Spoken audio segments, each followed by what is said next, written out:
uno, ¿no? Todos hemos cometido esas faltas, pero su gracia es mayor porque mayor es aquel que murió en aquella cruz para absorber todas esas faltas. Amén. Por eso su gracia es mayor.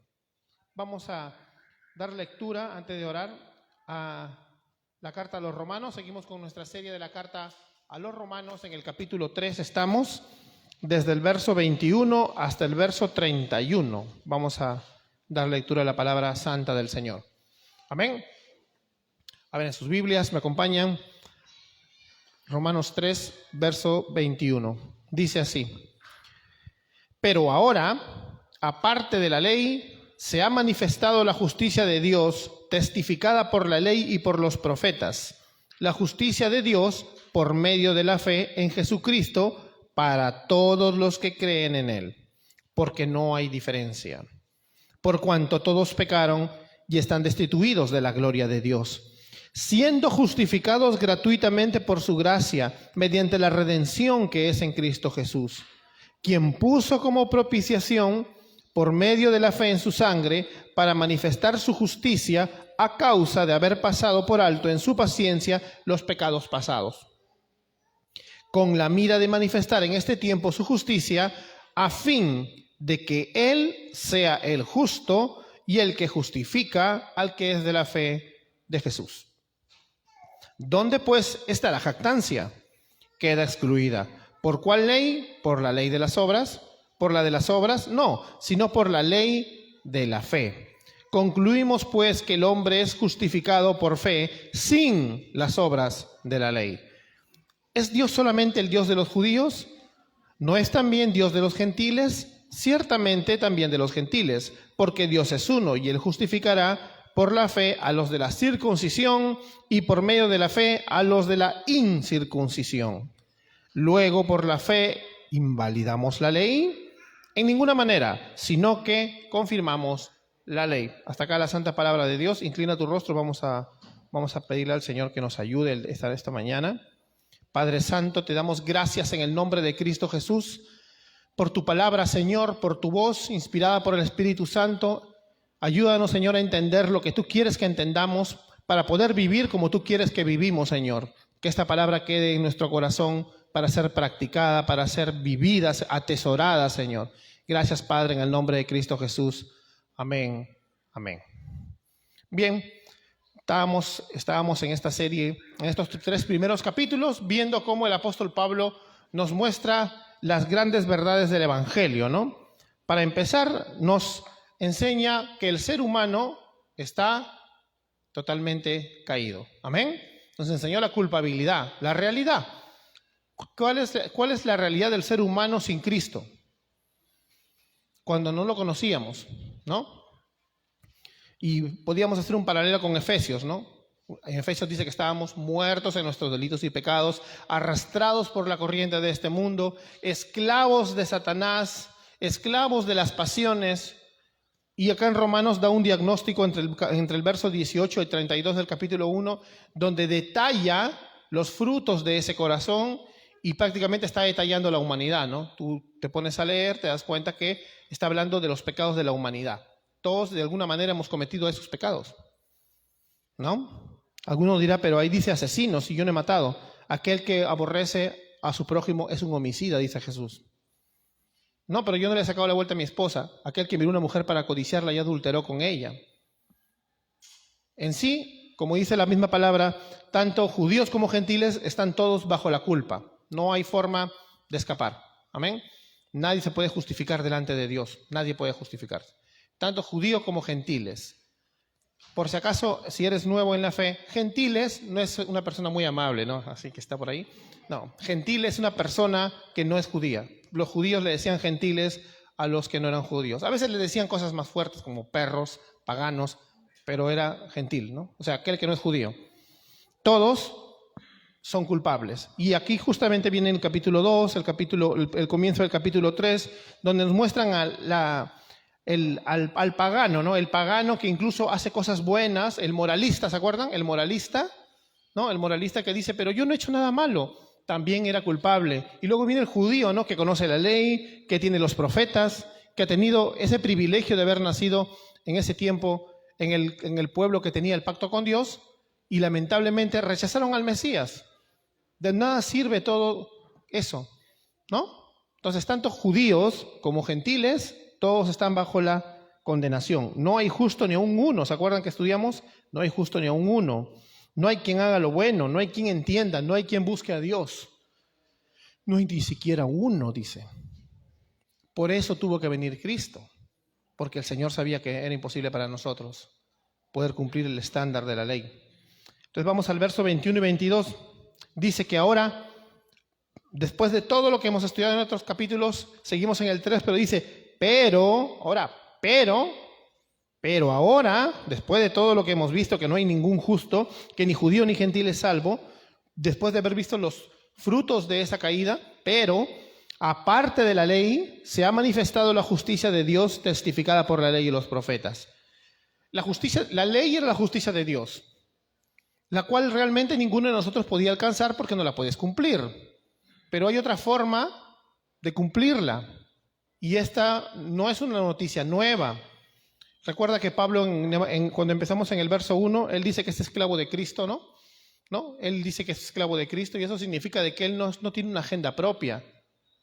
Esta noticia no es nueva, es testificada por la ley y los profetas, porque la ley y los profetas nos advertían y nos avanzaban la noticia de que venía el Mesías. Por eso en el Antiguo Testamento son salvos por fe también, ¿no?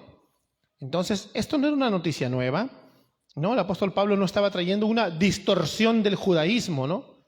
Porque muchos pensaban que el cristianismo era una secta que había salido del judaísmo, ¿no? Una desviación del judaísmo. Y no es así. El cristianismo es el verdadero judaísmo, si lo podemos llamar así. No tiene nada que ver con judíos mesiánicos y eso, no. Sino que realmente el que conoce a Moisés, el que ha estudiado la Torá, ¿no? El que conoce la ley y los profetas, la única conclusión a la que va a llegar con la ayuda del Espíritu Santo es que todo se consuma y se cumpla en la persona de Jesucristo. ¿Amén? No hay otra forma. Si había un judío que se place de estudiar el Antiguo Testamento y no pudo reconocer al Mesías, es porque simplemente era, como les dijo Jesús en su tiempo a los maestros de la ley, vosotros sois de vuestro padre el diablo. Es la verdad. Y a veces a algunos círculos, incluso cristianos, les cuesta entender esta parte, no tanto porque la justificación por la fe, pero sí en darse cuenta de que, por ejemplo, actualmente el judaísmo no es un cristianismo sin Mesías. Muchos creen que los judíos son como nosotros, pero que les falta aceptar a Cristo nomás. No. Ellos, o sea, si te pones a estudiar realmente, aunque hay muchas ramas, ¿no? Pero casi todas esas vertientes que hay de judaísmo, en realidad su base es las interpretaciones del Antiguo Testamento de un libro llamado el Talmud, hecho por rabinos anticristianos, que desde siglos atrás vienen hasta blasfemando de Cristo. El judaísmo no es un cristianismo sin Jesús, queridos hermanos. Están condenados. Son Babilonia. En Apocalipsis 11:8 habla de ellos, ¿no? Ellos son los que traicionaron al Mesías. Entonces no es tan fácil, ¿ves? No es tan fácil, sino que a veces se nos hace difícil, porque ellos tienen hacen un montón de cosas para tratar de negar al Mesías, pero no es así. Entonces Pablo les está dejando bien clarito a los judíos del hecho, como incluso desde los tiempos de Jesús, ¿no? Cuando Jesús, por ejemplo, Juan el Bautista estaba bautizando y ellos le decían, pero nosotros somos hijos de Abraham, ¿no? Le decían los religiosos. Y él decía, debajo de las piedras pueden salir hijos de Abraham. Porque ¿quién es el verdadero judío? Y eso lo hemos estudiado, vamos a leerlo, hace 2 sermones. Dice Romanos capítulo 2, verso 28, y esto sí, los judíos odiaron a Pablo cuando dijo esto, una cachetada para los judíos, pues no es judío el que lo es exteriormente, ni es la circuncisión la que se hace exteriormente en la carne, sino que es judío el que lo es interiormente, y la circuncisión es la del corazón, en espíritu, no en la letra, la alabanza de la cual no viene de hombres, sino de Dios. Entonces, este es el mensaje de siempre, ¿no? El cristianismo no es una nueva versión de religión, es la continuidad de la verdadera fe desde que a Adán se le prometió que vendría, ¿no?, un Mesías para pisarle la cabeza a la serpiente. Es la continuación, es la continuidad. Entonces, si tú realmente estudias a Moisés, terminas siendo cristiano, no judío. Esa es la verdad. Amén. Luego en el verso 23 vamos a recapitular todo lo que hemos visto en los otros pasajes, en capítulos. Dice, por cuanto todos pecaron y están destituidos de la gloria de Dios. Otra vez, todos. No hay un extra por ser judío, ¿no? Tampoco no hay escapatoria si eres gentil. ¿Se acuerdan que una vez vimos acerca de qué pasaría si se para Hatun, Tupac, o no, por ejemplo, Sinchi Roca, supongamos, delante de Dios, ¿no? A mí no me vas a condenar porque no había ningún misionero que viniera en mi época y no me hablaron del tal Jesús, ¿no? No. Usted podría parar delante de Dios. No, yo no conocía tu ley, pero también vimos en Romanos que dice que los gentiles, aún sin la ley, viven como si la tuvieran, porque Dios la ha escrito en sus corazones. Entonces, Sinchi Roca se vería ante la condenación triste de escuchar que Dios, estoy haciendo un juego creativo, pero Dios le podría decir, Amasú, Amaqueya, Mayuya. ¿Lo cumpliste? No, condenado, porque no cumplió la ley, ¿ves? Él tenía la ley en su corazón, él la tenía en su corazón, no hay escapatoria, ¿ves? Por eso justo en Romanos dice, por tanto, ¿qué dice? No tienen excusa, ¿no? ¿Se acuerdan que estudiamos? No tienen excusa.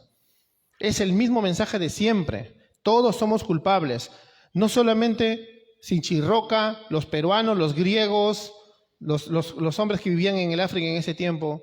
No, también los judíos, también. Peor todavía, porque ellos teniendo la ley no la cumplían. ¿No? Sinchi Roca no la tenía. Los maestros de la ley la estudiaban. Pero cuando llegó Cristo, tenían al Mesías en la punta de su nariz. ¿Y qué hicieron? Le dijeron, no podían soportarlo y dijeron, echa demonios por Belcebú, el príncipe de los demonios, ¿no?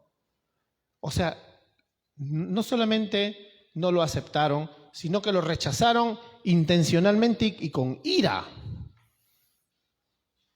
¿no? Como Cristo dijo a sus discípulos, ¿no? Va a haber más gracia en Tarsis que en su pueblo, ¿no? O sea, los gentiles van a tener más misericordia el día final, dijo, ¿no?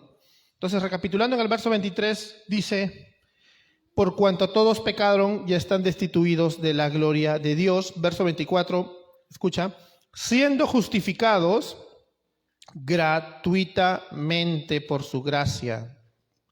Gratuitamente por su gracia. ¿Mediante qué? Mediante la redención que es en Cristo Jesús. O sea, como estudiamos también antes, la justificación es solo por gracia, o sea, porque nos amó sin condiciones, solo por fe, que es la herramienta que Dios usa, ¿no? A través de la fe. No a través de las obras, a través de la fe, como estábamos leyendo acá. Sin las obras de la ley. Todas las religiones del mundo siempre van a querer hacer obras para agradar a sus dioses. Incluso unas ramas del cristianismo torcidas te dicen que tienes que hacer obras para ganarte a los hombres, a Dios.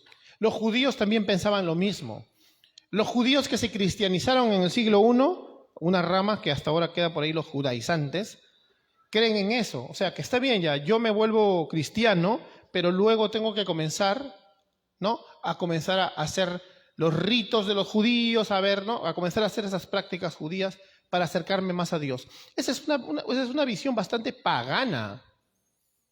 Es una visión bastante pagana, porque los paganos, las religiones paganas eran muy místicos.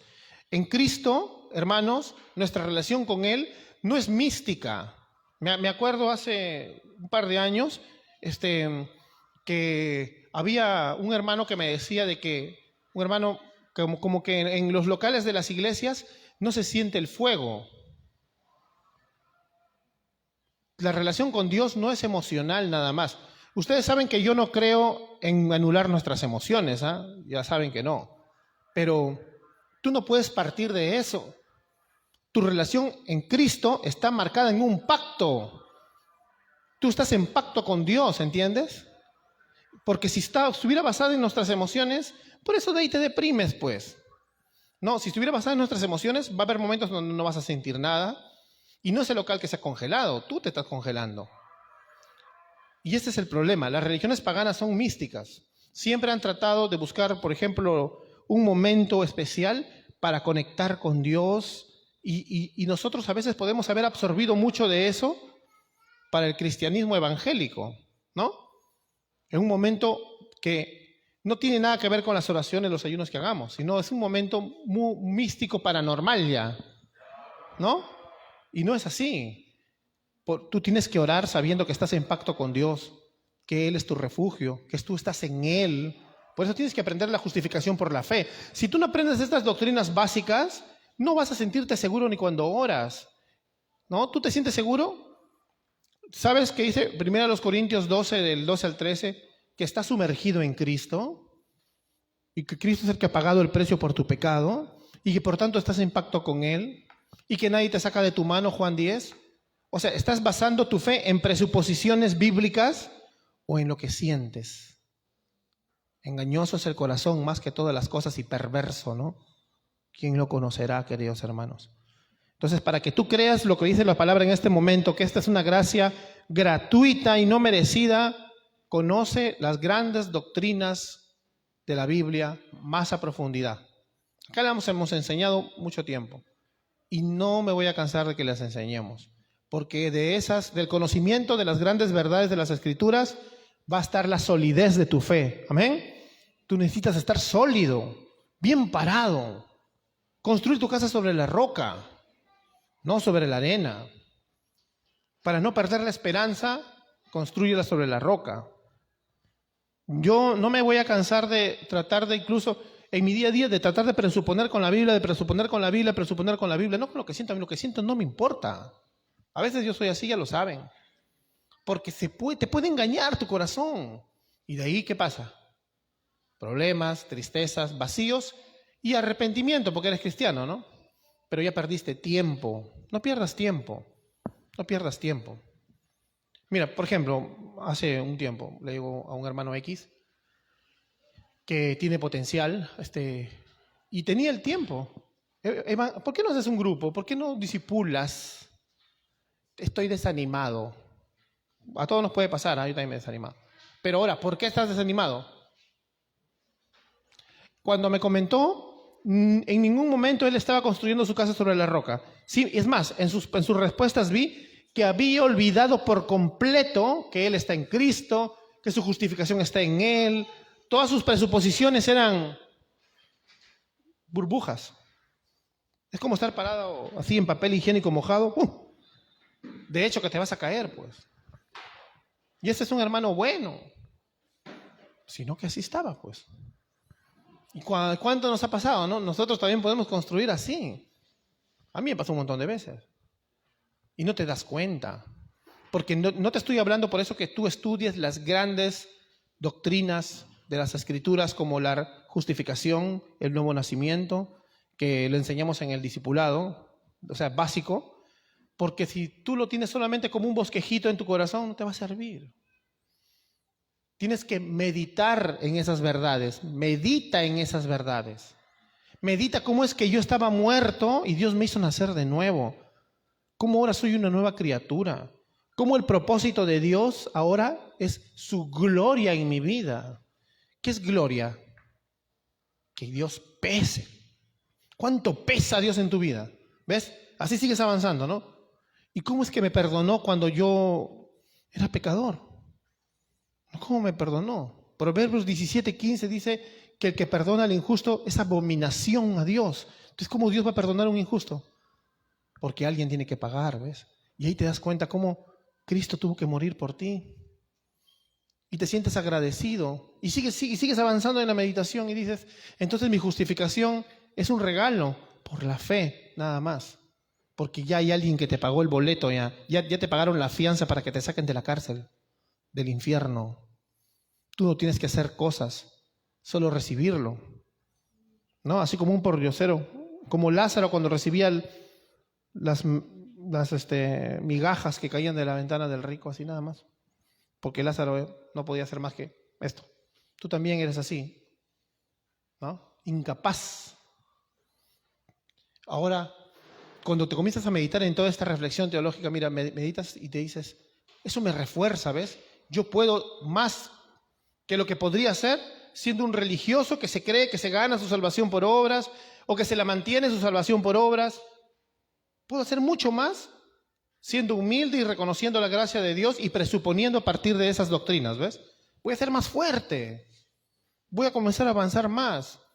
Es más, no las voy a tener como una teoría teológica nada más. Va a ser parte de mi corazón, ¿no? Son verdades que están en mi vida. Son verdades preciosas que yo voy a atesorar toda mi vida. ¿Qué le voy a enseñar a mis hijos, a mis nietos si me da vida? ¿Te das cuenta? Es diferente.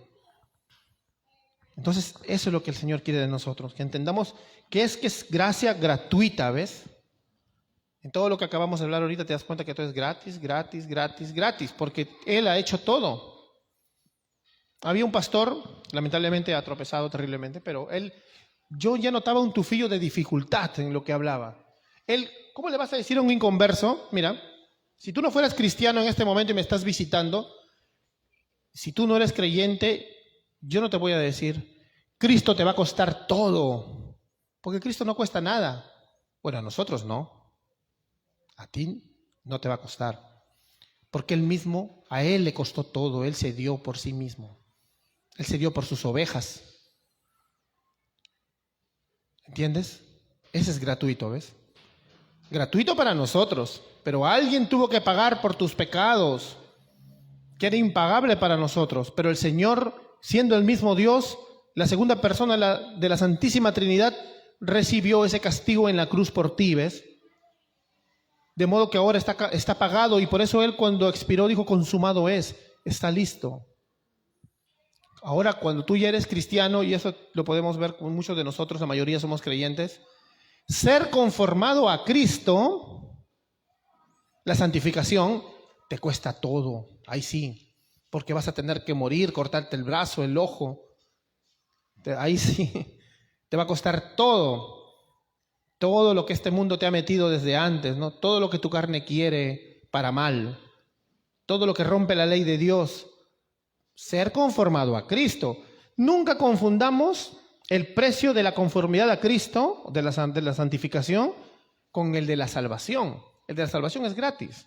Ser conformado a Cristo es diferente. Porque si tú metes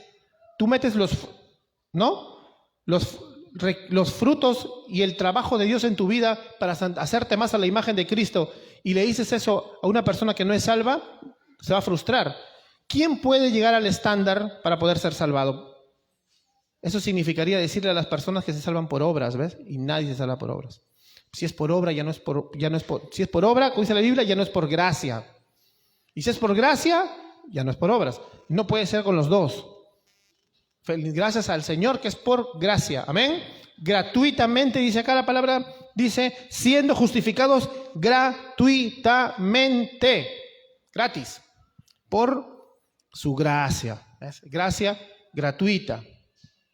Un hermano me dijo hace poco que vio un podcast de un hermanito X que habla de la gracia gratuita, pero en realidad no es la gracia gratuita.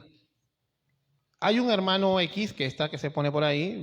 Yo siempre les digo, porque yo sé que acá estamos en la generación del internet y por ahí andan viendo cosas buenas y cosas a veces que se pueden confundir porque no las conocen. Yo nunca les voy a decir no vean todo, examínenlo todo, pero pregunten pues, ¿no? Entonces, hay una postura de la gracia gratuita, apúntenlo, anótenlo, que se llama antinomianismo. ¿Ya? Antinomianismo. Viene de una palabra anomos, que es una negación, nomos ley. O sea, niegan la ley. ¿Amén? Pero acá dice, sin la ley, tú también estás predicando lo mismo. Pues espérate, pues. Una cosa es que, como te digo, yo no necesito las obras de la ley para salvarme. Y otra es que los principios de la ley de Dios estén en mi corazón. Yo amo su ley, ¿no? Porque ahora soy salvo, ¿no? No la puedo cumplir, pero sí la guardo en mi corazón, ¿no? Y por eso, ¿no? Por agradecimiento al Mesías, yo lucho por no pecar. Es muy diferente. El antinomiano no. El antinomiano dice, estoy bajo la gracia. No sé si han escuchado. Y a veces nos acusan a los reformados de que todos somos igualitos, ¿no? Soy salvo, siempre salvo, entonces hago lo que quiero. ¿No? Nos acusan. Esos no son reformados. Eso se llaman antinomianos. Tienen la ley por menos, tienen la ley por nada, ¿no? Si tú antes tenías, por ejemplo, unas desviaciones sexuales X y ahora eres salvo, puedes seguir siendo igual, porque al final la salvación es por fe. No se tiene que evidenciar con nada. Y yo siempre les predico, no se tiene que evidenciar con tradiciones, ni costumbres, ni con reglas, pero sí hay un fruto acá, y por sus frutos los conoceréis.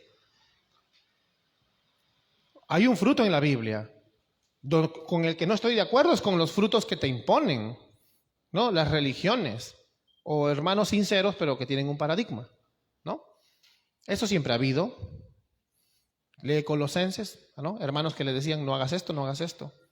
Esas cosas no sirven para ni siquiera santificarte. Porque tú, por ejemplo, te vistes de una determinada manera que te diga una denominación, y tu corazón se santifica. O sea, santificar es hacerte más como Cristo. ¿Te está separando Cristo más para Él cuando te pones esa ropa? Vístete como quieras, siempre que sea con pudor y modestia y cordura, ¿no? Pero eso sí, eso no te ayuda a santificarte más. No nos engañemos, ¿ves? Ya, a eso quiero que apunten. El antinomianismo es una especie de gracia gratuita, porque utilizan ese mismo léxico, te dicen la gracia gratuita, pero ya es una gracia gratuita que no transforma. Y una gracia que no transforma no es gracia, pues porque no hay ningún trabajo de Dios en tu vida, ¿no? Estamos bajo la gracia y tú sabes que hay cosas que no son reglas, que no son la ley de Dios y que nosotros no podemos sujetarnos a reglas que no están en la Biblia, pero hay otras que no. Hay otras que no. Y si alguien te quiere imponer reglas que no están en las Escrituras, se llama legalismo, ¿no? Es el otro extremo también, que dicen, sí, estamos bajo la gracia gratuita. Ah, está bien. Ningún hermano trinitario te va a negar eso, ¿eh? Nadie te va a decir que salga por obras, ¿eh? Eso es una mentira. Acusar a hermanos que se salven por obras es mentira, ningún hermano te va a decir así. Lo malo que acá viene la inconsistencia. Te van a decir, sí, somos salvos por gracia, hermano querido, gloria a Dios. Ya. Pero se tiene que mantener por obras porque si no la pierdes. Ahí está la inconsistencia. Para mí es una inconsistencia, ¿no? Porque al fin y al cabo ellos sí creen en la salvación por gracia, pero se ponen, como decía el doctor Martin Lloyd-Jones, una mochila gigantesca de cargas innecesarias. Y están ahí, ¿no? Hermanos, ahí cargando con cosas, sintiéndose mal porque ese día nos amarraron el pelo, sintiéndose mal porque ese día se maquillaron, sintiéndose mal porque no me puse la corbata o porque mi camisa no era camisa blanca. Cosas así, ¿no? Son hermanos sinceros, pues. Pero tienen un paradigma, pero eso no es tampoco la salvación por gracia. Entonces no necesitamos ni el antinomianismo que te lleva al libertinaje, ni el moralismo que te lleva al legalismo. Necesitamos a Cristo y entender qué es gracia bíblicamente para que andes libre para servirle. Amén. Él te ha liberado del pecado y te ha librado para servirle, para poder decirle no al pecado. Gracia que no merecemos. Y dice también algo, mira, para que te sientas parte de la familia de Dios con más fuerza. Dice que Él nos ha librado justamente mediante ¿qué? La redención. Y la redención significaba que Él te ha comprado, así como en ese tiempo se compraba esclavos, se redimían esclavos, Él te ha comprado con su sangre, gratuitamente, mediante la redención. Entonces Él te ha redimido, porque redención es eso, ¿no? Voy al mercado de esclavos y compro un esclavo, ya, me llevo a ese esclavo. Pero Cristo nos ha comprado de la esclavitud del pecado, ¿no? Por eso Pablo puede decir en el comienzo de esta carta, ¿no? Pablo, siervo, en griego es esclavo de Jesucristo, llamado a ser apóstol, apartado para el evangelio de Dios. Así debe ser también, digamos, el intro de tu vida. Yo soy siervo de Cristo, sierva de Cristo, apartado, apartada para el evangelio de Dios. ¿Por qué Él no te ha salvado para que luego tengas tu propia agenda? Como ya vimos, ¿ves? Esta es la agenda hasta incluso de los profetas antiguos. Esta es la agenda de todos los que alguna vez han sido pueblo del Señor. Tú no tienes tu propia agenda en la vida. A veces terminamos mal. ¿Por qué? Porque no nos sujetamos a lo que dice la palabra de Dios. ¿Cuál es la agenda de Dios para ti?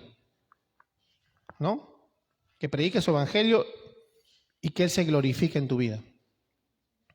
Y que Él se glorifique en tu vida es que Él pese en todas las acciones que tienes. en todas las áreas donde Él te ha puesto. En el colegio, en la universidad, en tu trabajo. ¿Cuánto pesa Dios? En tu vida sexual, en tu vida amorosa, ¿no? En la sociedad, en tu vida, por ejemplo, en tu familia.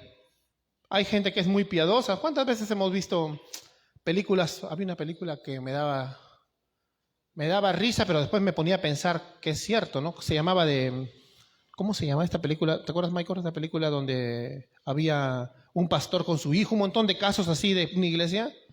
A medias tintas, ahí está. Me acuerdo de ese tiempo, pues. Y ya, pero esa película a medias tintas, yo le recomiendo, lo ves y tú dices, yo he visto un caso así, yo he visto un caso así, y hasta puedes decir, ese es mi caso. O sea, se ve una iglesia evangélica cuando empieza llena de poder, llena de alegría, pero ahí está detrás, no hay gloria para Dios. Y poco a poco algunos hermanos se comienzan a dar cuenta, ¿no? Hay así hipocresía, hermanos que no se mueven, hermanos desanimados, hermanos bien animados, hermanos de todo. No es para juzgar, ¿ah? Es para que nos demos cuenta y hagamos un mea culpa. Cuando tú ves a medias tintas dices, ¿no? O sea, wow, dices, que es una película mexicana, cristiana, no sé. Pero sí, a mí me hizo darme cuenta de que si no le damos la gloria a Dios, mira, si nosotros no nos esforzamos en darle la gloria a Dios, a que Dios pese en todas las áreas de nuestra vida, pese, o sea, tenga su gloria, va a comenzar a hacerse una cadena de malos testimonios, porque no solamente no va a haber la gloria de Dios en mi vida, ya yo soy el pastor, sino luego en los diáconos, luego en los líderes, luego todas las ovejas así, ¿no? Y al final nadie le da la gloria a Dios. Y de ahí toda una ciudad de evangélicos que no dan gloria a Dios. ¿Cómo es, no? Ahora, ¿cómo sería lo contrario? Que en medio de nuestra imperfección, ¿no? En medio de nuestros pecados y nuestras caídas, en medio de la imperfección, la iglesia de Cristo se esfuerce por darle la gloria a Dios, por agradecimiento a nuestro gran Rey, ¿no? Con corazones que empiezan con lo más básico que pidió Jesús. Pon la mejilla, perdona, sé humilde, carga la milla extra. Eso casi no lo hace nadie. Y ahí comienzas a vencer los demás pecados. Y ahí le comenzamos a dar gloria a Dios. Y es un trabajo que vamos a tener que hacer hasta el día que el Señor nos lleve o nos vayamos de este mundo. Pero siempre recordando que estoy agradecido por esa gracia gratuita e inmerecida que el Señor tuvo para con nosotros. Amén. Luego viene otra palabrita también, así como hemos visto de la justificación, la redención, acá dice que Dios, o sea, mediante la redención que es en Cristo Jesús, verso 25, a quien Dios puso como propiciación. ¿Sí saben qué es propiciación? Es aplacar la ira santa y justa de Dios. En el Antiguo Testamento había el propiciatorio, ¿no? Donde se hacía el sacrificio y se echaba la sangre. Ahora, ese sacrificio aplacaba la ira de Dios porque, como decían, ya murió alguien por el pueblo. Hasta el próximo Yom Kippur, hasta la próxima festividad. Pero eso sí, en esta vez tenemos una ira que ha sido aplacada para siempre en Cristo. Por eso él dice, consumado es. Si tú estás en Cristo, no estás bajo la ira de Dios. La ira de Dios no es una ira humana, como hace tiempo les conté también en un sermón, ¿no? Porque la ira de los hombres es diferente, es una ira contaminada, una ira orgullosa, injusta, pero la ira de Dios es justa, santa y buena. Es el rechazo santo al pecado. No es un atributo de Dios. Yo sé que está en la lista de los atributos de Dios del hermano Arthur Pink, pero no es un atributo, ¿eh? Porque tienes que leer ese libro, te das cuenta que no es un atributo, es la respuesta. Dios no es ira, Dios es amor, Dios es santo. Y ahí comienza la ira, pues Dios es santo. Tú mismo, cuando ves en las noticias que se desaparece una niña, ¿no? Y aparece terriblemente dañada, tú dices, ¿cómo es posible, no? Te enojas, ¿no? Deben matarlo, sí, eléctrica, ese tipo, ¿no? Ya, sí dicen pues casi la mayoría, y creo que es normal. No nos gusta que dañen a los débiles. Pero ¿qué pues? Después, ¿qué pasa? Dios, que es santo y es justo, ¿no se va a irar por el pecado? ¿Él sí lo va a dejar pasar? No, ¿ves? Dios es el juez más justo de la tierra. Proverbios 17:15 dice de que el que perdona al impío es abominación, como te dije, y Dios no va a ser abominación. Alguien tiene que pagar. Si no lo paga Cristo, lo vas a tener que pagar tú. Pero tú y yo hemos roto la ley de Dios, hemos quebrantado su voluntad una y mil veces, pero en la cruz del Calvario el Señor aplaca para siempre su ira con el verdadero Cordero, ¿no? Cristo es el verdadero Cordero que aplaca la ira de Dios para siempre. A partir de ahí la salvación, por eso, siempre es por fe. Incluso en el Antiguo Testamento fue por fe, ¿no? Hebreos capítulo 11, por la fe de Abraham, por la fe de David, por la fe de todos. Entonces, ¿a qué conclusión llegamos entonces al ver que el panorama del ser humano estaba totalmente oscuro, que era muy pesimista pensar, imposible de salvarnos, pero luego vemos cómo por amor Dios ha hecho todo esto, este sacrificio maravilloso, este intercambio glorioso de Él ir a la cruz, recibir por nosotros la ira de Dios y ahora regalarnos su santidad y su perfección? Ahora, ¿cuál es la respuesta que debe tener el ser humano? Ahora tú que eres cristiano te puedes a meditar en el Evangelio, en todo lo que hemos hablado esta mañana, y dime, después de darte cuenta de quién realmente eres y que necesitas de Él todos los días, ¿te puedes jactar? ¿Te puedes creer mejor que los demás? O sea, ¿habrá lugar para el orgullo? Es una contradicción, ¿ves? No puede haber un cristiano que se crea mejor que los demás, ni de tus hermanos, ni de los inconversos. Dice el verso 27. ¿Dónde pues está la jactancia? ¿Queda excluida por cuál ley? ¿Por la de las obras? No, sino por la ley de la fe. Si tú has creído realmente todo esto, sí, por fe, yo creo que Cristo realmente es quien dice que es y hizo lo que dice que hizo y creo lo que la palabra dice de Él y que por gracia me ha salvado, ¿con qué cara voy a creerme algo yo? ¿No? Como Pablo tenemos que compartir, creo que lo que él dice, ¿no? Yo siendo el peor de los pecadores he sido salvado. Todos los pecadores. No te puedes creer mejor ni que tu hermano. O sea, digamos que en Cristo es imposible que exista el orgullo religioso. Y es algo con el que vamos a tener que luchar, hermanos. Porque sabiendo que Dios te salva por gracia, vas a tener esa tendencia a creer que cuando más pasan los años en la fe, tú eres mejor. O si estudias un poco más, ya eres mejor. O de repente no estudias tanto, ni tantos años tienes, pero dices, yo oro más que los demás, yo soy de más oración, te crees mejor. No hay jactancia. Nadie puede jactarse. Me acuerdo de un hermano que yo lo considero que es hermano y que ha hecho mucho por la fe dentro de lo que Dios le dio, pero que se jactaba y decía que públicamente que había orado, que había ayunado un día más que Jesús. O sea, él ayunó 41 días y no 40. O sea, mira, no sé si tú eres una persona que hace actos sobrehumanos y lo hace, pero como dice Jesús, habla en tu aposento, puerta cerrada, y tu Padre te recompensará, pues, ¿no? No estés diciendo que, yo ayuné 41 días y ustedes no lo han hecho. O sea, eso no se hace, ¿ves? Nunca hagamos eso. En ningún área. Yo ayuné, ¿no? Yo hago esto, yo siempre barro la iglesia, limpio, pinto y nadie, solito lo hago yo. No digas nada. Ya el Señor sumará más gente para tu team, limpieza, ¿no? O de repente eres uno de los chicos estudiosos acá. Sigue estudiando, sácate un doctorado si quieres, pero sé humilde. O sea, no es porque te das cuenta que la jactancia puede venir religiosa en cualquier área puede venir, sea el área que sea, ¿no? O de repente eres un hermano normal que tiene su trabajo, que no está en liderazgo o nada, pero siempre llegas temprano y dices, los demás son unos tardones, yo soy el más puntual de toda la historia de la iglesia. Igualito es. No permitas que este pecado se disfrace de justicia y de piedad. El pecado de la jactancia muchas veces se disfraza de piedad, queridos hermanos. Olvídate de eso, arrepiéntete y sigue adelante, ¿no? Ahora acá dice que es por la fe sin las obras de la ley. Amén. Por la fe sin. No incluye las obras de la ley. Es interesante que te quede claro eso, para que sepas que también tu salvación no la mantienes con las obras de la ley. Tú ya eres salvo Y el fruto que viene es porque Dios ha predestinado también ese fruto para ti. Como dice Efesios 2:10, fuimos salvados por gracia, por medio de la fe, para buenas obras, los cuales Dios determinó de antemano para que andamos en ellas.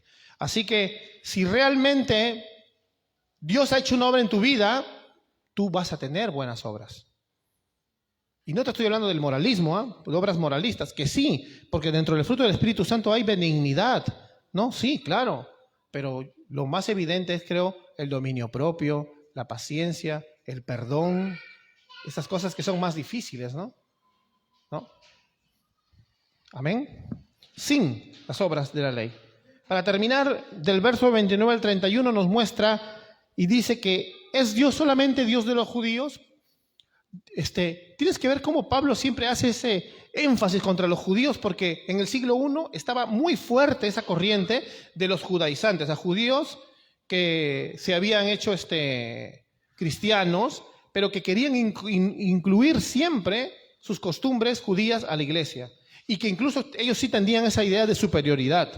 Ya, está bien, todos somos salvos por el Mesías, pero nosotros somos el pueblo de Dios. O sea, ese tipo de judío con el que se enfrenta en la carta a los Filipenses, con el que se enfrenta en la carta a los Efesios, con los que se enfrenta en la carta a los Gálatas. ¿Sabes a quién les dice anatema en Gálatas? A los judaizantes.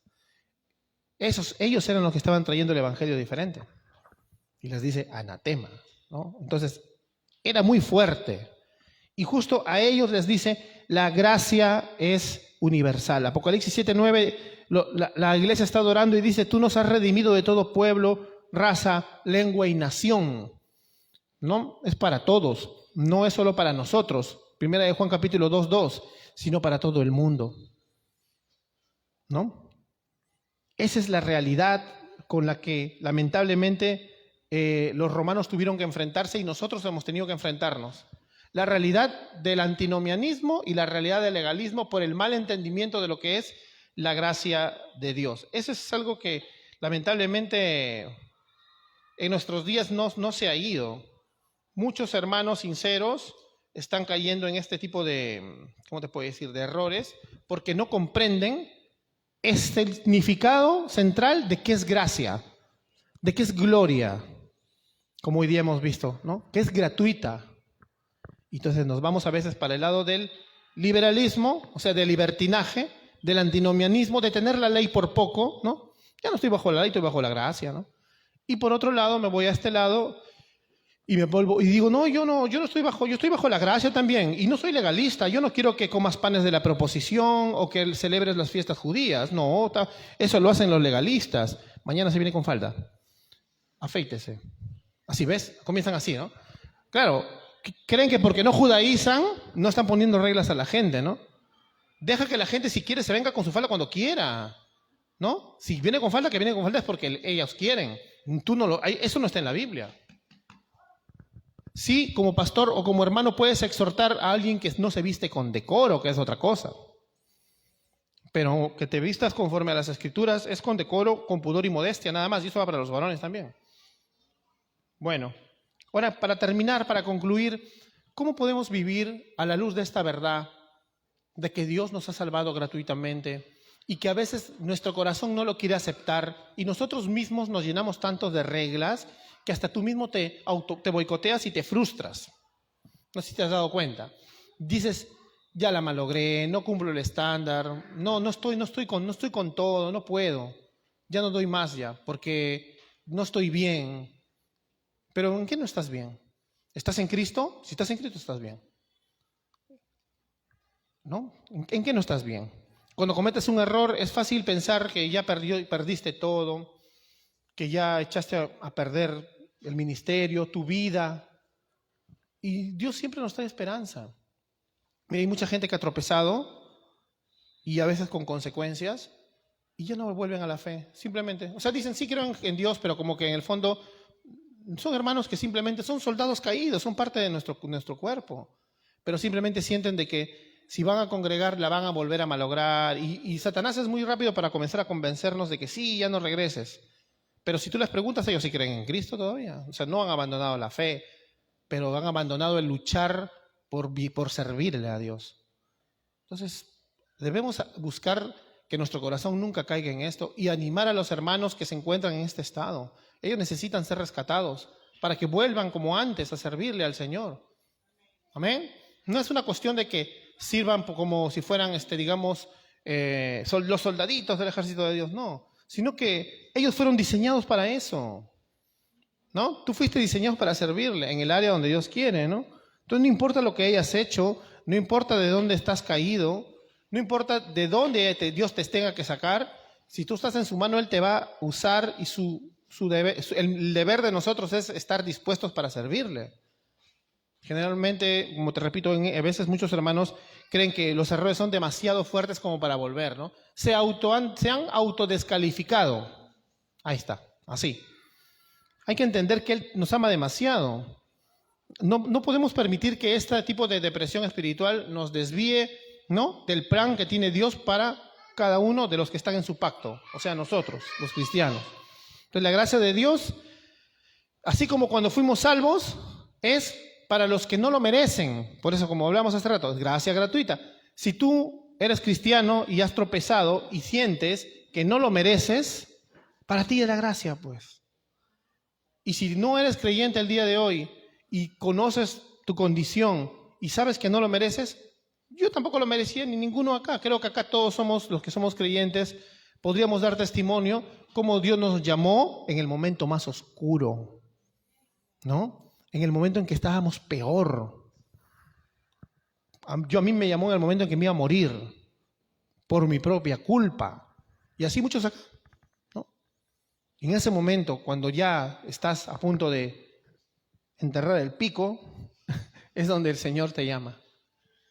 Para que nadie se jacte nunca de ese llamamiento eficaz, de esa gracia inmerecida.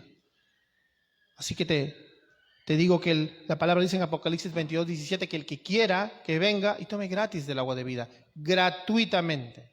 Amén.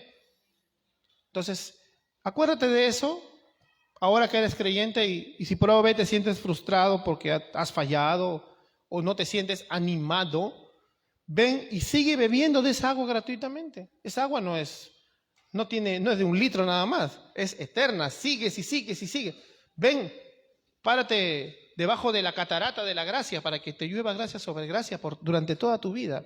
Pero no te quedes parado afuera, ¿sí? No permitas que tu carne, el mundo, ¿no?, o el enemigo a veces, porque a veces no es el enemigo, somos nosotros mismos, te permitan estar parado fuera de esa catarata de gracia. Amén.